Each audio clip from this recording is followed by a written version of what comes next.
Hi, and welcome back to Real Estate Investing Adventures. Why? Because real estate is fun and it should always be an adventure.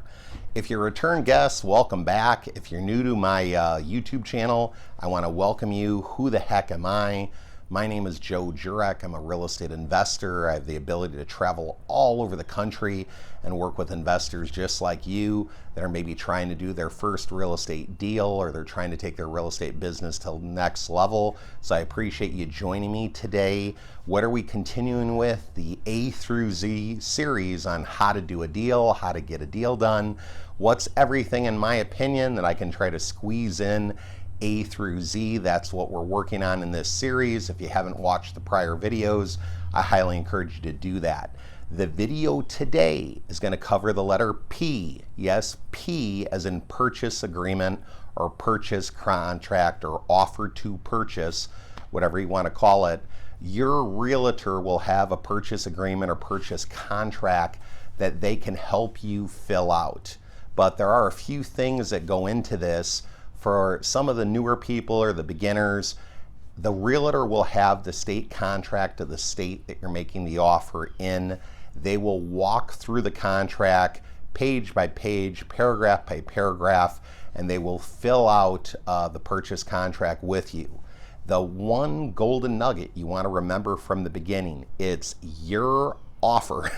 Okay, so anything you want to include in that offer has to be in that written contract. First and foremost, anytime we make an offer on real estate, it has to be written in a written contract signed by you, the buyer, and signed by the seller. Always a good idea if you're doing it with a for sale by owner to get it notarized, unless you're going through an attorney helping you or a realtor helping you. That's always a great idea. Anything the contract does not say, we want to go ahead and include in what's called the addendum. Yes, sounds like a very legal term, the addendum, right? Well, the addendum is just an extra sheet of paper that attaches to the contract and becomes part of the contract. So anything the actual pre-printed contract does not include or doesn't say that you want it to, you can write it into that addendum. Now, what are some common things that are in the addendum? Like I said, additional terms and conditions, anything that you want to request possibly of the seller that's not already in the contract. Most commonly, we write contingencies normally within the addendum. If you have not watched the C video, make sure you do that for contingencies, because you always need at least one good contingency to get out of a contract in the unlikely event you decide something you don't like about the property you can't do with what you thought you could do with the property. So the addendum is important. In most contracts, you can cross out parts you don't like and just initial it, but sometimes the realtors freak out when you do that. So often what I encourage people to do is to write what they want it to include within the addendum portion. Now, a few other tips, when you sit down with the realtor to do this, they're going to ask you for an earnest money deposit or binder money. If you did not watch the E video on earnest money, I would definitely go back to the E and watch that. So you're going to fill out the offer to purchase contract with the realtor. You're going to have an earnest money check or deposit through usually a check, wire transfer, something of that nature. And in some cases, they will ask you for either a pre-approval letter if you're getting a loan or mortgage, or if you're buying with cash. There are people out there I know that buy with cash. They will ask you for a proof of funds letter. So those are things you want to have readily available. If you are buying under like an LLC, a limited liability company, and you're buying it under that name, that's a decision you have to make. I would recommend you talking with your attorney as to how you want to take title with the property if it's something you're going to hold. But in regards to the LLC, they might ask you to also bring articles of incorporation that show you're an authorized signer to bind the company, by entering into this contract. But typically, you're going to have the purchase contract, earnest money, and then proof of funds or a pre-approval letter.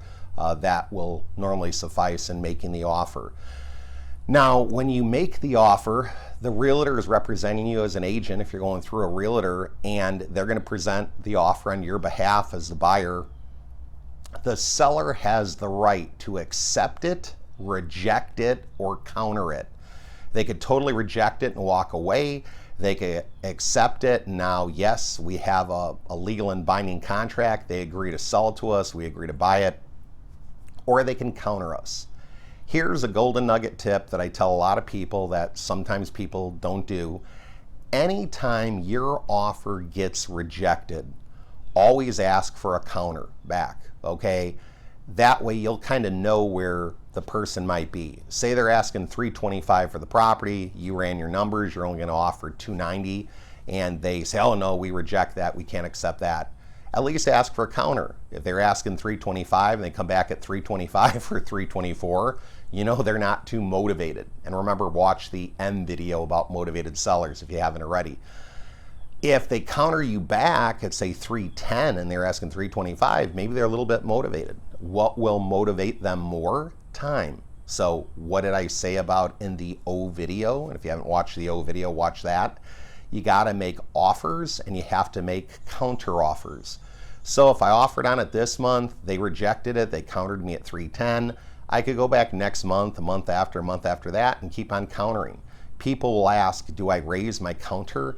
Usually if I come in with my best offer, I don't. So in the first month, if I offered the $280, I'm going to keep on offering $280 until the thing sells or the market changes. If the market does change 6 months from now and the market gets a lot hotter and prices are going up, yeah, I might go up on my offer.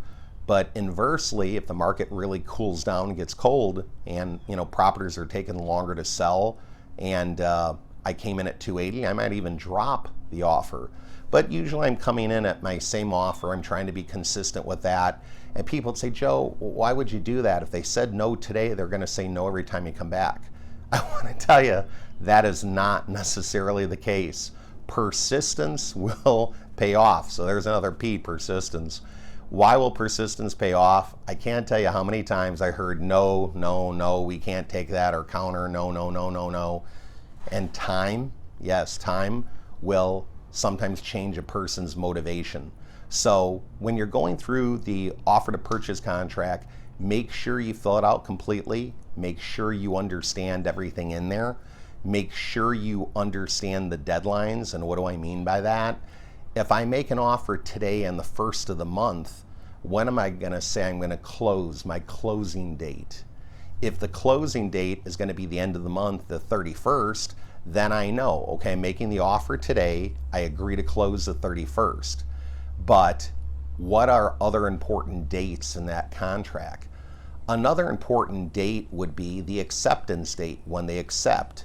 If they accept the 2nd of the month, fantastic, because if I have, say, a 10-day contingency based upon the acceptance of the contract and they accept the 2nd, my contingency period is really going to take me through the 12th. So when I made the earnest money deposit, if something comes up where I got to get out of the contract, I have until the 12th. Would I wait till the 12th? Absolutely not.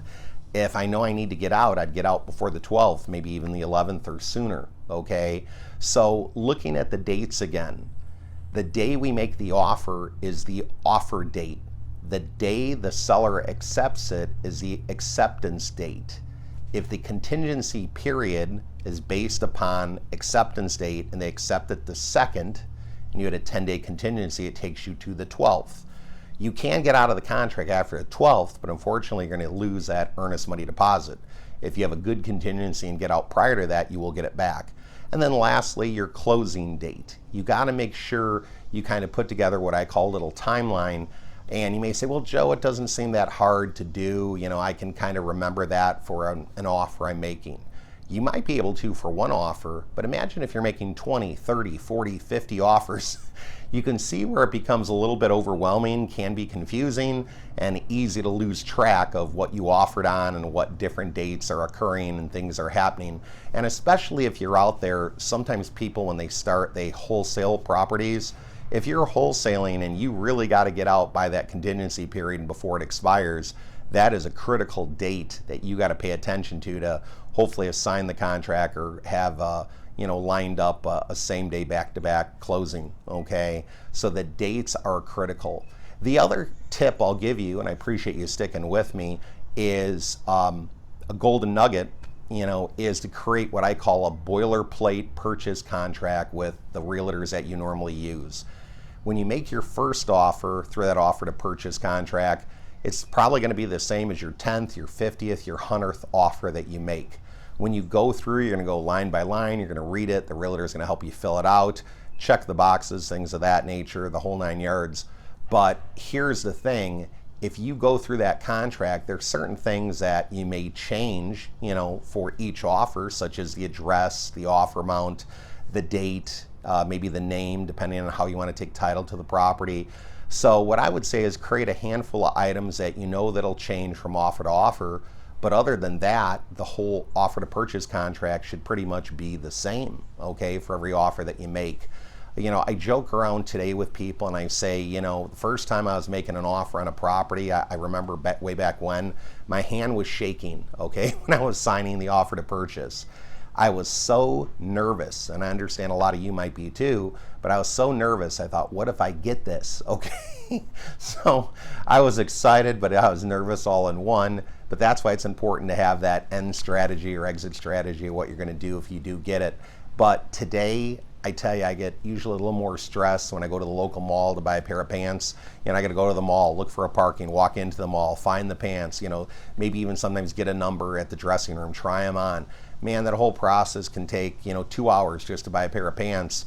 Today, making an offer on real estate can really take, under 10 or 15 minutes. So for me today, it's less stressful making an offer on a piece of real estate than going to the mall to buy a pair of pants. That could be a lot more stressful for me. So in any event, some last thoughts on doing this. Always make sure the offer you make is in writing. Always make sure that you fill it out completely, include everything in there that you want to include.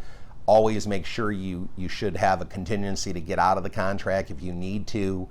If it's listed through a realtor, you got to go through a realtor to help you make the offer. They're going to represent you. If it's not listed by a realtor, if it's for sale by owner, of course you can write that up, but I do encourage you to talk to a real estate attorney that handles real estate and is familiar with writing up contracts. That way you'll be covered. So I hope you've enjoyed this video. Don't forget to watch the other videos and please subscribe. Leave comments. Always love hearing from people. That would be fantastic. Get out there, make your dreams a reality. Take care now. Believe and achieve. Bye-bye.